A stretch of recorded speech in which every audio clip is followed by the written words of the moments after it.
سیاست نہیں ریاست بچانی ہے۔ وزیر اعظم آزاد جموں کشمیر فیصل ممتاز راٹھور نے ذمہ داری قبول کر لی۔ اسمبلی اجلاس کے نتائج کیا نکلے؟ بے شک آزاد کشمیر کی بات کی جائے تو آج ہونے والا اسمبلی اجلاس شاید کچھ اہم ترین اسمبلی کارروائیوں میں سے ایک ہے۔ اپنے اس ولاگ میں آپ کو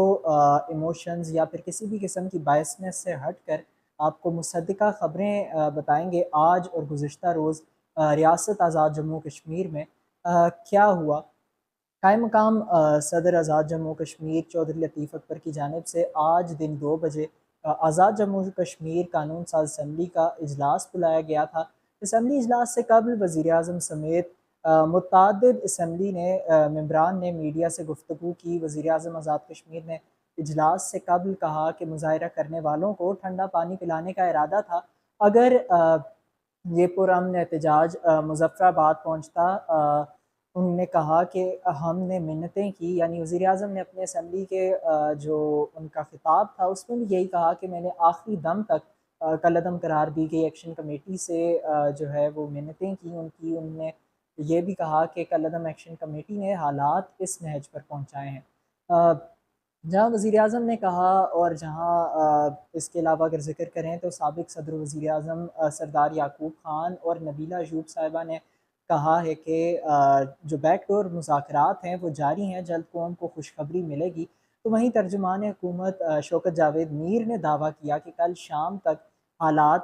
بہتر ہو جائیں گے۔ ایک جانب جہاں حکومت کی جانب سے کالعدم قرار دی گئی جموں کشمیر جوائنٹ عوامی ایکشن کمیٹی کے گھیراؤ کی کال دی تھی اسمبلی کی، تو وہیں اسی اسمبلی میں اجلاس میں بہت سے اہم نکات اٹھائے گئے۔ پی ٹی آئی کی قیادت نے آغاز میں گزشتہ روز دارالحکومت مظفر آباد سے دفعہ 144 کی خلاف ورزیوں پر گرفتار کی گئیں خواتین کے معاملے پر وزیر قانون جو ہے قاسم مجید ان سے بحث ہوئی، اور پھر ہم نے دیکھا کہ جو پاکستان تحریک انصاف کے ممبران اسمبلی تھے انہوں نے واک آؤٹ کیا اسمبلی اجلاس سے۔ تو وہیں اس کے بعد ہم نے دیکھا کہ آزاد کشمیر اسمبلی نے فیلڈ مارشل سید عاصم منیر اور وزیر اعظم پاکستان شہباز شریف کے امریکہ اور ایران کے مابین کامیاب ثالثی پر ستائشی قرارداد بھی منظور کی۔ ایوان کی کارروائی آگے بڑھی اور ہم نے دیکھا سابق وزیر اعظم سردار عبدالقیوم نیازی نے ایوان میں قرارداد پیش کی جس میں موجودہ حالات کے حل اور حکومت کی جانب سے کالعدم قرار دی گئی ایکشن کمیٹی کے ساتھ مذاکرات، جاں بحق افراد کو معاوضے اور زخمیوں کی نگہداشت کی تجویز دی گئی۔ اجلاس کے اختتام پر ہم نے دیکھا کہ اسی قرارداد کے ضمن میں کمیٹی تشکیل دی گئی ہے جو کہ قرارداد میں ترمیم پر غور کرتے ہوئے کل دوبارہ ایوان میں اسی قرارداد کو پیش کرے گی، جبکہ اجلاس کل دوپہر 2 بجے تک ملتوی کر دیا گیا ہے۔ اسمبلی فلور پر اپنے خطاب میں وزیر اعظم آزاد کشمیر فیصل ممتاز راٹھور نے ذمہ داری قبول کی کہ ان کا یہ کہنا تھا کہ میں چاہتا ہوں کہ قرارداد ایک پیش کر کے پیپلز پارٹی کی جان چھڑا سکتا تھا، لیکن میں نے ایسا نہیں کیا، میں نے سیاست نہیں ریاست بچانی ہے۔ ان کا کہنا تھا میں اپنے ایک بات پر قائم ہوں، میں کالعدم ایکشن کمیٹی کی آخری دن تک منتیں کرتا رہا، جبکہ ان کا یہ بھی کہنا تھا کہ میں ذمہ داری لیتا ہوں کہ کالعدم کا نوٹیفیکیشن میں نے کیا۔ انہوں نے زور ڈالا کہ میں نے کہا تھا کہ جب لاشیں گریں گی حکومت بھی یہی ہوگی اور کالعدم ایکشن کمیٹی بھی یہی ہوگی، لیکن مرنے والے چلے جائیں گے۔ آزاد جموں کشمیر کی مجموعی صورتحال بات کی جائے تو راولہ کوٹ سمیت کوٹلی میں بھی ہم نے جانوں کا ضیاع دیکھا، اور اسی کی جانب وزیر اعظم آزاد کشمیر نے اپنی تقریر میں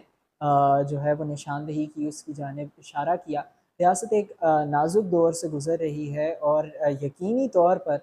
اس کا حل جو ہے مذاکرات میں ہی ہے، لیکن فیصلہ وقت کرے گا کہ دونوں طرف کی حکمت عملی کیا اپنائی جاتی ہے۔ گزشتہ روز کی بات کریں تو گزشتہ دن یہ ایک اہم خبر تھی کہ نلوچی پل سڑک بند کرنے کی کوشش کرتے ہوئے دفعہ 144 کی خلاف ورزی پر 7 خواتین کو گرفتار کیا گیا تھا، جبکہ آزاد جموں کشمیر پولیس نے گزشتہ روز ایک اہم پریس ریلیز جاری کی تھی جس کے مطابق حکومت کی جانب سے کالعدم قرار دی گئی ایکشن کمیٹی کے 425 ممبران کارکنان کو گرفتار کیا گیا ہے، جبکہ 400 سے زائد افراد کے نام 4 شیڈیول میں درج کروائے جا رہے ہیں۔